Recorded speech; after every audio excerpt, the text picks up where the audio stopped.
Hey everyone, I'm reading Shift Happens, the New Orleans Nocturnes Book 2 by Carrie Pulkinen, presented by Itsy Bitsy Book Beds. Chapter 1. If doing this buck naked doesn't work, I don't know what will. Sophie Burroughs dropped her blue silk robe onto the back of a chair and smoothed a soiled shirt on the kitchen table. She ran her finger over her grandmother's handwritten incantation in the grimoire, tapping the line beneath the title. It says, "A simple spell to remove stains from clothing. Simplicity must be the key, and you can't get any simpler than being buck naked." I think the preferred term is sky-clad. Jane, her vampire best friend, leaned against the wall, peering at Sophie's ancestral book. And I don't think being naked is going to make it any easier to cast a spell. Hey, being naked makes a lot of things easier. Sex, shaving, you don't have to do laundry. She ticked the list off on her fingers. Anyway, I read about this online. Some witches perform their spells naked because it intensifies their magic. Maybe my grandma was one of them. Jane scrunched her nose. Ew, now I'm picturing a wrinkly old lady with sagging boobs dancing naked around a bonfire. Thanks. She was 25 when she died, and she was gorgeous. I've seen pictures. I still don't think it's going to help. You never know until you try. Sophie scanned the short incantation one more time. Though she'd already memorized it during the first 7 times she tried to cast the damn spell. Jane grabbed her boobs through her red cashmere sweater, pushing them together and up before narrowing her eyes at Sophie's. I should have gotten implants while I was alive. Yours are fabulous. Oh, please, she waved a hand dismissively. Yours will stay perky for all eternity, while I've got about 20 years tops before gravity comes a-calling. Besides, the hottest vampire in New Orleans thinks you're utterly perfect, so I don't want to hear it. Sophie jerked her head toward the exit. Either get naked or get out. I don't want anything contaminating this spell. It has to work this time. Jane lifted her hands, a look of pity softening her eyes. I'll be in the living room. She flipped her long, dark hair over her shoulder and strutted out of the kitchen. Sophie closed her eyes, taking a deep breath and trying her damnedest to sense some kind of magic sparking inside her. Nothing happened, as usual. But she ignored the empty sensation like she ignored her best friend's looks of sympathy every time one of her grandma's spells refused to be cast, which was literally every time. If she could just get one to work, any spell, it didn't matter which at this point, she could prove she belonged in the coven, and finally get those secretive witches to accept her. It was her destiny. A palm reader told her so. Focusing on the stain, she recited the spell 3 times, each repetition growing louder, intensifying along with her frustration. As she ended the final chant, she swiped her hand across the fabric, exactly like the directions told her to do, and waited, willing the damn spot to disappear. Nothing happened. Fuck me with a wooden dildo. I give up. She jabbed her arms into the robe sleeves, cinching the belt around her waist before dropping into a chair. The Sophie I know never gives up. Jane appeared in the doorway faster than Sophie could blink and sank into the chair next to her. Damn vampires and their super speed. They could also wipe a person's mind and make them dumber than a turkey lining up for Thanksgiving dinner, at least for a short period of time. It was so unfair. Meet the new Sophie, quitter extraordinaire. She crossed her arms, and as her bottom lip poked out in a pout, she left it there. Even badass bitches deserved a little pity party every now and then. Jane shook her head, leaning an elbow on the table and flashing that look of pity again. You're not a quitter. You moved 500 miles away from home to expand your business on the advice of a fortune teller, and you're doing great. This magic stuff is weird. A lot of it boils down to fate and meant to be crap that I never believed in before. But listen, she grasped Sophie's hand, you can't force it. If you're meant to have powers, they'll come when it's time. Good goat cheese, do you hear me? I'm starting to sound like Ethan. Great, and in the meantime, I'll just stay the awkward weirdo who gets along better with animals than she does people. She touched the scabbed over bite marks on her forearm. Most animals. Jane rolled her eyes. I'm married to a drama queen. I don't need this shit from my best friend, too. You and I both know you're not a weirdo. Lots of people are good with animals, and that's a werewolf bite. It doesn't count. She pulled her sleeve down, covering the wound. Whoever it was, they were in animal form when they bit me. Has Gaston had any luck figuring out who did it? None, apparently. It's illegal for werewolves to bite witches without permission, and since you smell like a witch and had a witch grandmother, the entire supernatural community is being tight-lipped about it. She leaned an elbow on the table, resting her chin in her hand. Fabulous.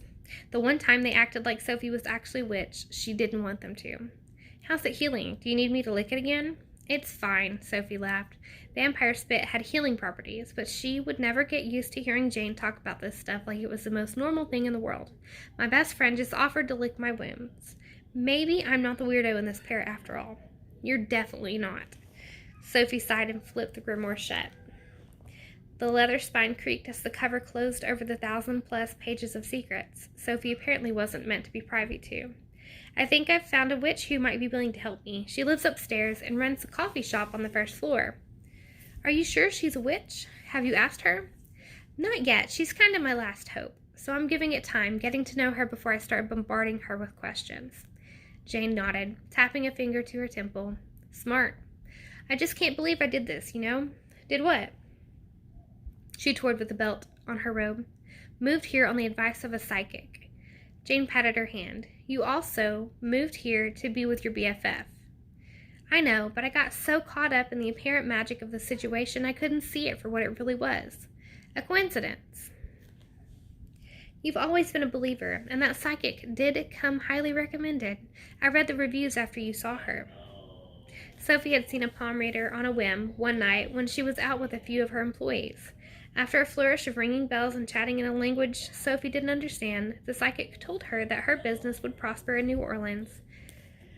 And if she went there, she'd find magic and a man who'd make her innermost dreams come true. The very next day, Jane had told her she was planning a trip to the French Quarter for Mardi Gras, and Sophie pounced at the chance to make the palm reader's premonition come true. Now her dog-walking business was doing well, and she'd found magic all right. Her best friend was turned into a vampire the second night they were there. But the witches in the tourist shops wouldn't give Sophie a hot minute, much less the time of day. New Orleans was full of supernatural beings, but they blended in with the humans, leaving Sophie dancing around the edges of a magical world she wanted to badly join. And the man who would make her innermost desires come true? Yeah, right.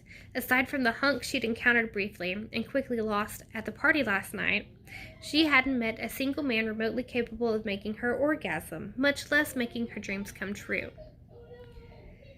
That palm reader must have had her wires crossed, because the prophecy didn't come true for Sophie. It happened for her best friend. Ugh, Sophie angled her head toward the sky. God, Grandma Burroughs, why did you have to die before you could teach me how to be a witch? Her jaw clenched shut, and she shoved the grimoire away from her. The book slid across the smooth wood tabletop, teetering on the edge before falling to the floor with a thunk. Damn, that little hissy fit felt good. Careful, that's an old book. Jane slipped out of her chair and crouched on the floor to retrieve it. Hey, Soph, have you read the whole thing? It's more than 1,000 pages. I haven't made it past the basic stuff. And it seems she never would. It was time to face the facts. Sophie just wasn't a witch. Jane rose onto her knees, peering at her friend over the kitchen table. A year ago, I wouldn't have thought anything of this, but I think you need to come see the page it fell open to. Why? Is it a spell to create the perfect man? Because I think I found that in my cookbook. Gingerbread men. They're quiet, sweet, and if they get on your nerves, you can bite their heads off. She plopped cross-legged on the floor next to Jane. Look at the date on this. Jane pointed to the script in the top right corner. Wasn't your dad born in 1963? Sophie nodded. She wrote the spell a week after his birthday. 4 lines of elegant cursive writing were positioned in the center of the otherwise blank yellowing page. My heir will land where the Spanish reigned. When man turns beast, her path will be forged. What is done will be undone. All must be lost to find everything. What the hell is that supposed to mean? I thought spells had to rhyme. Sophie scanned the text again. My heir will land where the Spanish reigned. That doesn't sound like an incantation. Jane picked up the grimoire, gently placing it on the table. I think it's a prophecy. She turned the page, finding it blank. She turned the next one, and then another. The book is empty after this. Because she died shortly after my dad was born. Sophie flipped the page back to the supposed prophecy. Do you think it's about my dad? He's her heir, right? Her son? Could be. Jane leaned over the grimoire, running her tongue over her teeth.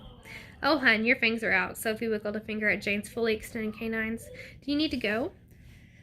Jane didn't take her eyes off the book. I'm supposed to meet Ethan at 11 for a meal, but this is too fascinating to interrupt. Do you still have my stash in your fridge? There's a bottle of O positive on the bottom shelf. Last one. Jane's lip curled as she sent a text to her husband. I prefer O neg these days, but it'll do. I asked Ethan to pick some up on his way home. He doesn't mind you standing him up? Sophie opened the fridge and took out the bottle of blood, another thing she would never get used to. The mere sight of blood made Jane faint not too long ago. She popped it in the microwave to heat it as close to 98.6 degrees as she could get, and poured herself a glass of Chardonnay. He's with Gaston. As long as I'm home for playtime before dawn, he won't mind. You're so lucky, Sophie set the warmed bottle and wine glass in front of Jane before sinking into the chair. I'm on my 3rd set of batteries this month. You know, all you'd have to do is bat your eyelashes and you could have any man you wanted in your bed. This was so true. Sophie had never had any trouble landing a man. It was holding on to one she hadn't mastered yet. That and finding one who actually knew his way around a woman's body was next to impossible. If not for her trusty vibrator, she'd be wound tighter than her Spanx after an all-you-can-eat buffet. I'm tired of casual sex. I want more. I want what you have with Ethan. You'll find it when the time is right. I know you will. She could have argued, but what was the point? She'd either find Mr. Right or she wouldn't. No use crying over milk that couldn't be spilled because it didn't even exist. So, land where the Spanish reigned. Do you think she meant Mexico? We went to Cancun once for summer vacation when I was a teenager. Jane chewed the inside of her cheek, her brow furrowing as she stared at the book. I don't think this is about your dad. Read the second line. When man turns beast, her path will be forged. Sophie gasped. Her path? But my dad is an only child. My grandma didn't have any female heirs. She has you. Me? Her mouth dropped open. How can it be about me? I wasn't even a glimmer in my dad's eye when she wrote it. He was just a baby himself. It's a prophecy. Duh. It's about the future. Look. Jane pointed to the third line. When man turns beast, her path will be forged. Soph, a werewolf bit you last night. That's the very definition of a man turned beast. This was crazy. Sophie's dead grandmother did not write a prophecy about her 30 years before she was born. Okay, maybe that fits, but what about the first line? The land where the Spanish reigned. We're in the French Quarter. All the cute little sayings here are in French. Lagen nappe, laissez, les bons temps, and all that jazz. Ethan calls you cher, not mi amor. You haven't been on any of the walking tours since you moved here, have you? I walk 15 dogs a day. I'm not about to pay money to walk more. Jane laughed. The Spanish were in control of New Orleans at the end of the 1700s. Most of the architecture in the French Quarter is actually Spanish. Oh, her eyes widened and she straightened her spine. Oh my God, we flew here for the first time, so I did technically land where the Spanish reigned. A flurry of adrenaline rolled through her veins, making her heart pound.